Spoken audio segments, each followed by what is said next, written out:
Hello everybody, this is All's House Gaming, and welcome back to another episode of Let's Play the Banner Saga.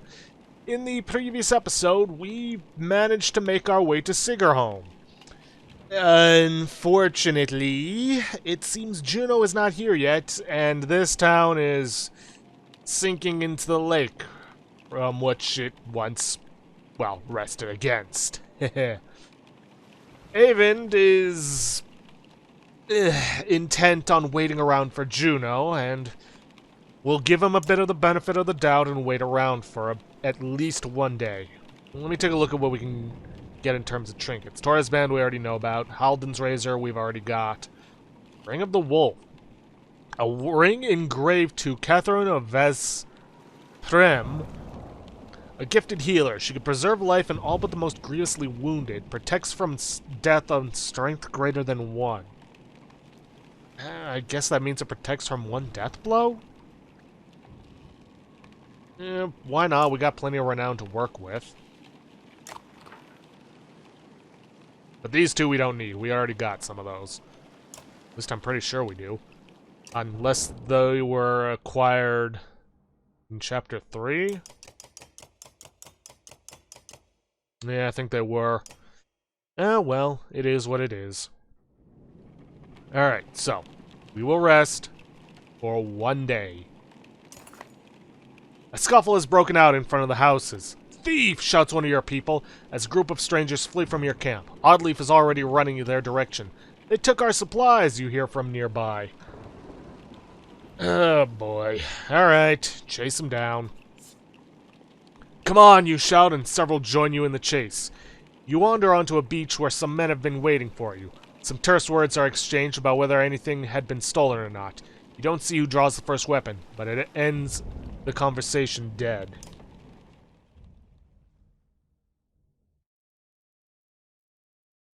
Yeah, I think I'll stick with what we've got.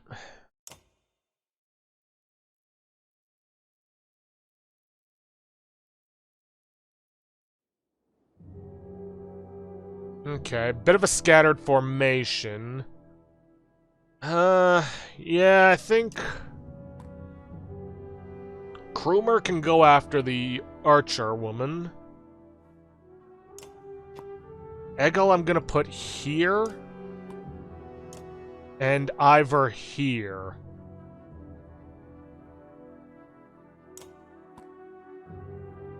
I think this should work out. Hopefully. Okay, this guy's next, but Ivor can just outright eliminate him. Let's see, this woman... actually I probably shouldn't eliminate him, because that would push her up in the queue, which means she can attack. Let's see, 6 strength... She can't really take out any health, or strength, but she can break some armor, which would be more annoying. After that's the Blondie. Tell you what, I'll go here. Oh, you can't actually take him out, which, well, without exerting some willpower. So that's actually good. I can render him useless without killing him.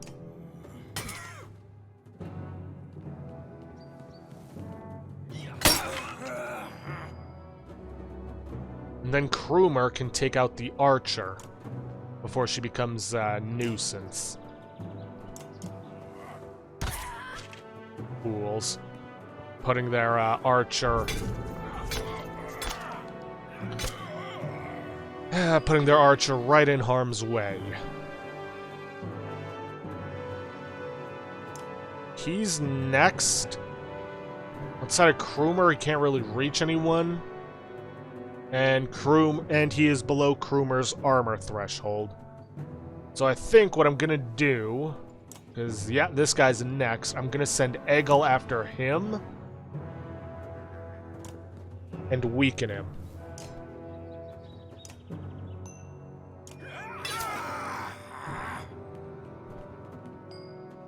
Okay. He is within range to attack Rook and whatnot. This guy goes afterwards. Or this guy goes next. And again, he can't really do anything. He can hurt Egil's armor, but I can mend that with Eyvind. I think what I'm going to do is I'm going to have Rick do some exertion and take this guy's strength down by half. Or he's going to go after Eyvind. Okay. Honestly, she's got low enough armor as is, so I think we're going to try and take him out as is. 80% chance. There we go. Alright, that guy moves up.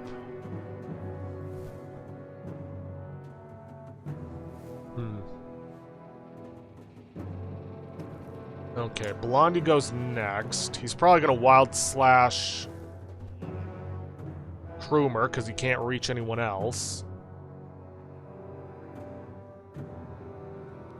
Nobody is diagonal to anyone else. I think I'm just going to blast this guy. No, can't blast him. I can blast him. Hold up. Sorry about that, needed to sneeze. Let's see, if I move up one, and then to the left, 2, I can get in range to blast him.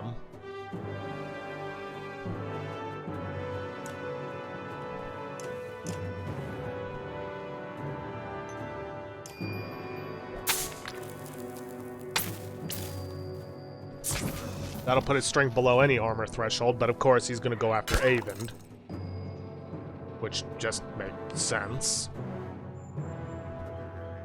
Ivor I can't do much with. I'm just going to have to use some willpower to try and get him into the fight. Unfortunate, but it is what it is. Okay, not bad. But it does mean that these two are now diagonal to Eyvind. Unfortunately, Blondie moves before Eyvind, which is unfortunate. So, let's see. Krumer. Take this guy out, or we could take out Blondie. His bloody flail is a pain in the butt, and this guy doesn't have any ability. So, I think I'm going after Blondie. Take him down. Yep, no surprises there. Gonna send Egil in, costing 2 willpower to try and thrash this guy. Keep that strength going down.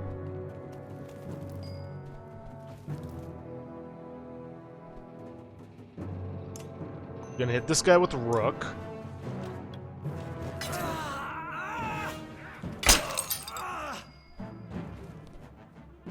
Unfortunately... yeah, she can't get in range to attack. Which is unfortunate.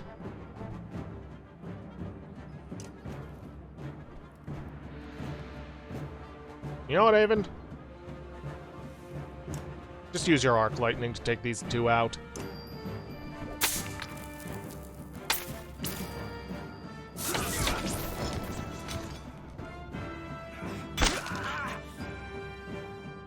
And... would she even be able to get in range of this guy? Worth a try, and even if she can't, Eyvind can just finish him off if necessary. I'd like to get some kills on her.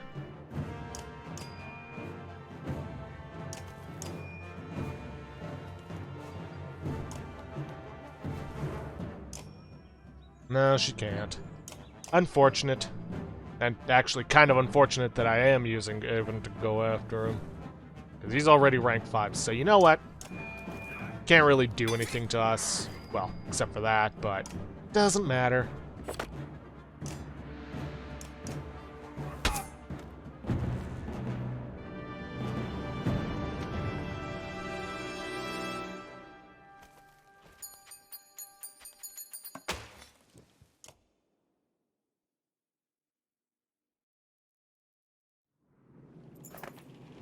Thieves scatter pretty quickly when you start laying into them, but when you return to the caravan, you discover why. Even more supplies have gone missing since you rushed out to fight. So we lost 5 for the first time and another 12. 17, but we did get 10 renown. Which should hopefully make up for that. From what I'm reading, we're gonna need about 5 days worth of supplies, but we're gonna be losing some in a bit, so let's get enough for... Let's get enough for 10 days. Just to be certain.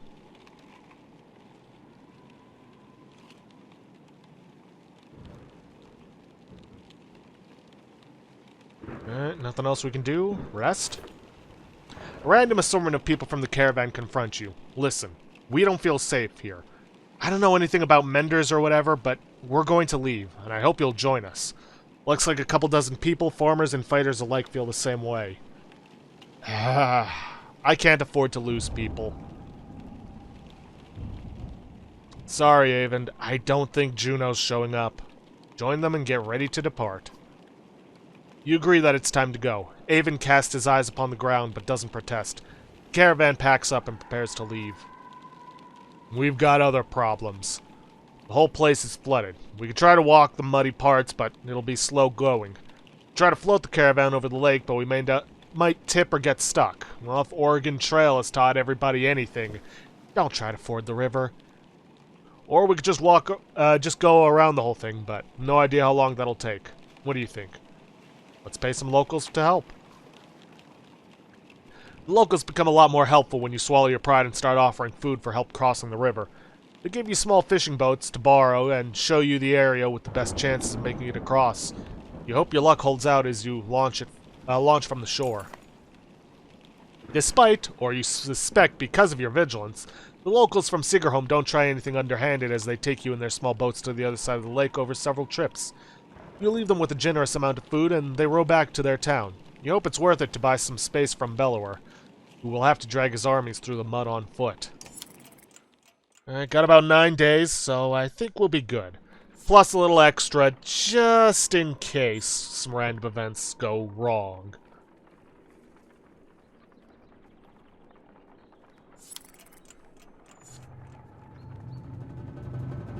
Now, from what I'm reading, this is apparently around the time 1F would betray us if we had brought him with us. We didn't, so yeah. Several women are talking expressively at the young girl found nearly frozen to death, now called Akhfrosta. The quiet child's face expresses quiet terror, aggressively jabbing at the dirt with a stick, which she clearly used to draw on the ground. Okay.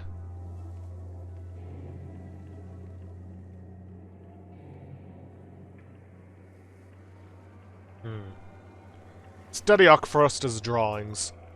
The markings are somewhat intricate. The squares and circles could be wagons, including a depiction of the ox in front. A line from the ox leads to deeper gouges where Akhfrosta has jabbed the stick repeatedly. Depending on how you look at it, though, it could be almost anything. Let's try to talk to her. You're safe, Akhfrosta, you say, looking into the girl's blue eyes. She calms a bit before stepping towards you. Using her stick to point at the deep gouges in the ground she previously made, she whispers, "Edge, edge, edge." It doesn't mean anything to you, but you feel like you connected with her a bit. I'm sure that's nothing to worry about.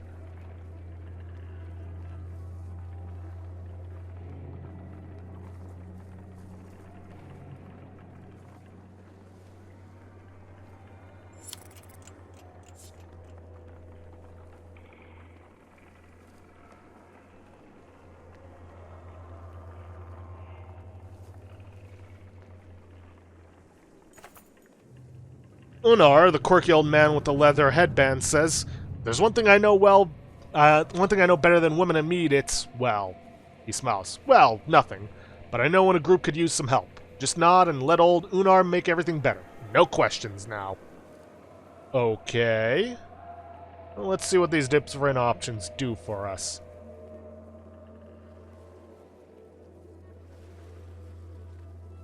We'd appreciate any help. That evening, Unar clears his throat and loudly recites a tale of travelers, ending with war and death behind them. Seeking hope instead, they carried on with courage, using heart and head. A strange poem, but the caravan is happy for a change of pace. Unar bows and turns to assist the cooks. The evening's meal is larger than ever, yet the supply wagon seems more full than before. We look to thank Unar, but he is gone. Eerie. But I'm not saying no to more supplies.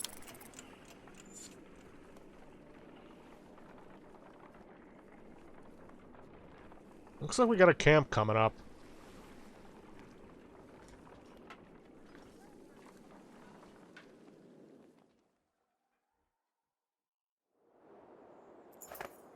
The villagers here are completely oblivious to the destruction that is coming. All we've seen is some dark figures far off, they tell you. Aside from a few young families, they're reluctant to pick up their things and join you. Oof. Got some weak morale here. Now let's check the market. One renown gets 5. Okay. Well, let's buy up what we can.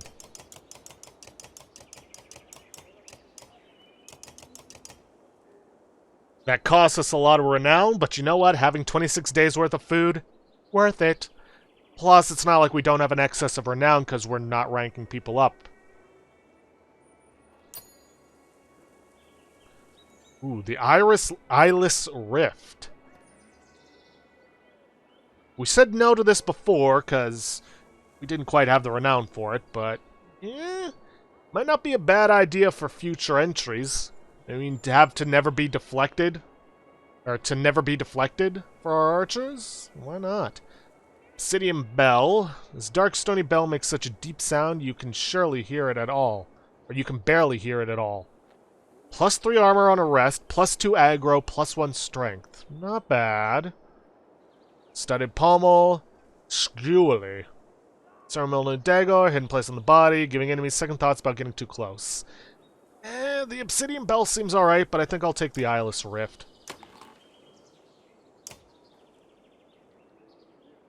Alright, nothing else to it. Let's get moving.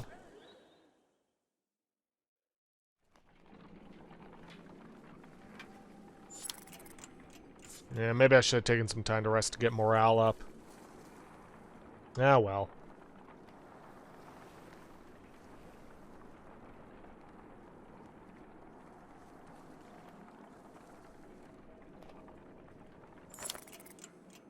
More supplies missing, the woman by a wagon says. And look, tracks! Right here, they look like children's footprints, but my husband and I followed them into the wilderness a ways.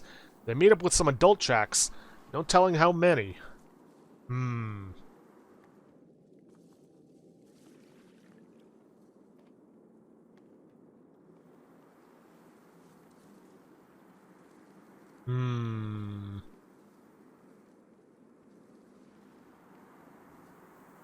Let's send our scouts to look for anyone following us. We round up some volunteers who depart quietly. They return that evening with reports of a few tracks that ultimately lead nowhere. Someone may be trying to hide their tracks, but you don't have time to continue the search. Ugh. Poor morale. You know what? I'd say we've got plenty of time. Let's take a little time to rest to get our morale back up. There. I just want to get it back up to normal, because I do not want to know if there's any events tied to morale. Well, in a way that if it gets too low. Let's see, harsh words from one mother to another draw the attention of the entire caravan. My daughter marries Ragni or no one. The reed-thin tramp you call... That reed-thin tramp you call a daughter won't provide sons? Let's see, the insulted mother bares her teeth ready to attack. Oh boy.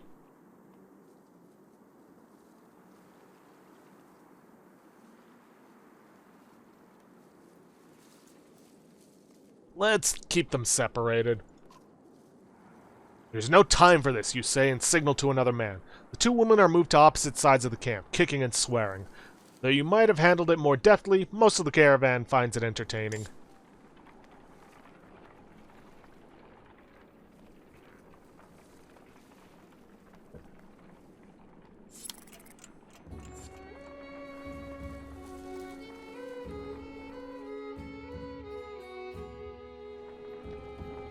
Another godstone.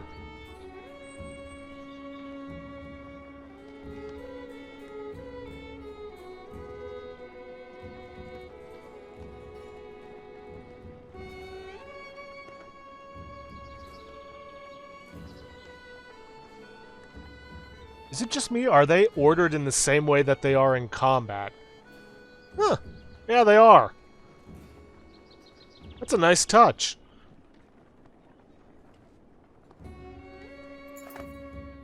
The imposing godstone of Bjorulf approaches. His severe visage makes it feel like he's watching you even now. The caravan spreads out, happy to be free of the confining forest and in open fields. Hogan pulls you aside and shows you some red berries growing on an ash tree that looks like it was chopped down long ago. These shouldn't be growing here, he says excitedly. I haven't seen these in a long time. He and Mogan busily go about collecting the berries. In fact, in honor of Bjorulf, some of the caravan crack kegs of mead and wine before anyone can stop them. To the only god that matters, they shout. Everyone drinks, and you're glad for the merriment that has swept over the caravan. Let's see. Let's inspect the godstone. You look up at the godstone. Bjorulf's head surrounded by images of casks and drinking horns. Though he was always depicted as being stern, Bjorulf was one of the most popular gods of men in Varl, the one who taught them how to brew. It seems like more than coincidence that the long fields around Bjorulf's stone have always been excellent for growing anything you could need for a good drink. Let's see, we could join the Merrymakers and get a ton of morale, but I think it'll be better if we join Hogan in collecting berries. What exactly are these, you ask Hogan? When I would travel to Boersgard with my father, sometimes he'd buy us a few of these, Hogan replies. Couldn't be a luckier find. See for yourself. You try one and can feel energy returning to your tired limbs. Not taking a few more would be a wasted opportunity, you figure. As the hour becomes late, the caravan is eventually ready to get back on the road. The day by Bjorulf's stone is one of the few memories that hasn't been tarnished by the specter of bad fortune, you think to yourself. We'll get a Tistleberry. And Godstone Bjorulf. And yeah, I know I am more than likely butchering that name, but c'est la vie. It's just going to be happening.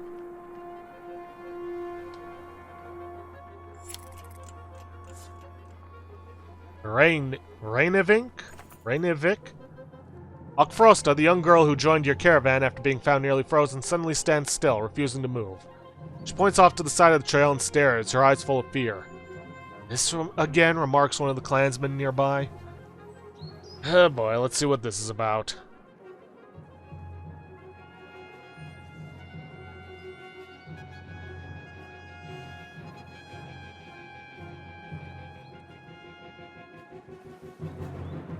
Show me. She nods and slowly draws a tent. Edge, she says, pointing to the tent, then again off the trail. Your confusion prompts her to draw another symbol on the tent, one you've seen before on dredge armor. Lead a full party to ambush what you suspect might be dredge. Quietly, you warn the fighters. Akhfrosta's fear is well-founded. Beyond a short ridge lies a large dredge encampment. You have your warriors encircle the camp, breathe deeply, and charge. In the aftermath of the assault, you take stock of your fighters. Nobody lost and not a dredge left alive. You'll leave their bodies as a warning to anyone others. Sure, it should be any others who follow behind and return to camp in good spirits. Thank you, Akhfrosta. Reynavik is more of a smattering of farmhouses than a proper town. Though judging by stray dredge stalking through empty fields, it is barely even that anymore.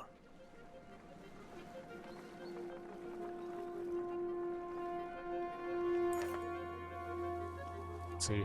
The Reynavik comes and goes as a long series of farmhouses, abandoned and crawling with dredge. Farmers have probably already fled to Boersgard. You try to hurry past, but are eventually spotted. Dredge start ambling in your direction.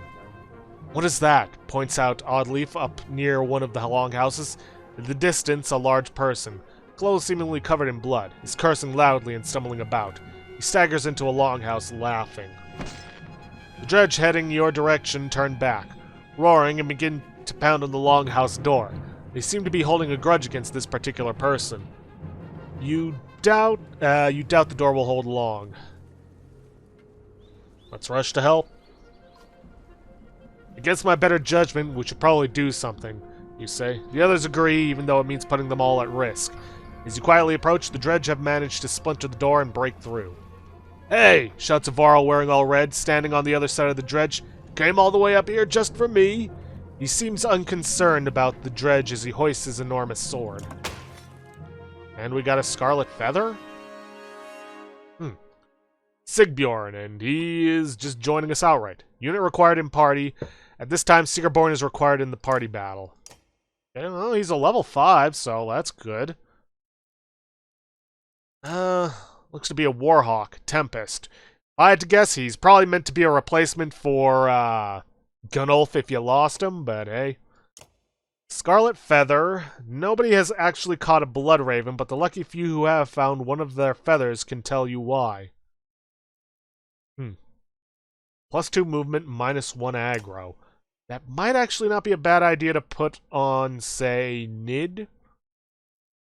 But unfortunately, the only other person in the party who can equip it is Avon. Unfortunate. Let's toss an Ivor. Let's put in Eggle, Rook, Avon, and Nid. Actually, I meant to click on Avon to see how far off he was from a level up, but okay. Let's see. Ooh. Not sure I'm a fan of this being scattered about like this. Let's see, what have we got? We got 3 slingers. This big guy I'm worried about. And I'm especially worried about this guy. He's going to be a pain just because of all the armor he's got. He's going to be a pain just because of all the strength he has.